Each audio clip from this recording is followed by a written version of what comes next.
Sì, ci siamo messi insieme i gruppi regionali del Popolo delle Libertà delle Regioni del Nord, alla presenza anche dei coordinatori regionali, di due presidenti, il presidente Tondo ed io stesso, dei membri di giunta delle 4 regioni del Nord nelle quali governiamo.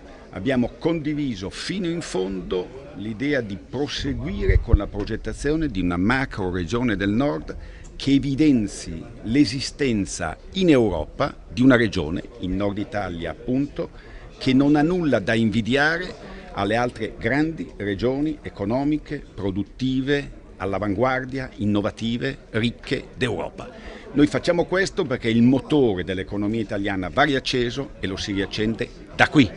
La nostra è una richiesta di una possibilità di avere più autonomia, quindi che la strada del federalismo non sia abbandonata come questo governo ha fatto, ma sia ripresa, perché più federalismo, più autonomia per questa zona forte del Paese significa più sprint per tutto il Paese. La nostra non è un'ipotesi secessionista, la nostra è un'ipotesi di modernizzazione e di riavvio. I nostri cittadini, le nostre aziende, le nostre famiglie meritano un di più di autonomia. È evidente che questa è una proposta istituzionale che proporremo dunque, che proporrò agli altri governatori delle regioni del Nord, dei quali parleremo con gli altri partiti, innanzitutto con i nostri alleati della Lega. La nostra non è una proposta contro la Lega affatto, è l'idea di studiare insieme un progetto istituzionale, quindi anche a Costituzione vigente, oppure c'è un progetto più spinto cambiando qualche articolo della Costituzione, ma già a Costituzione vivente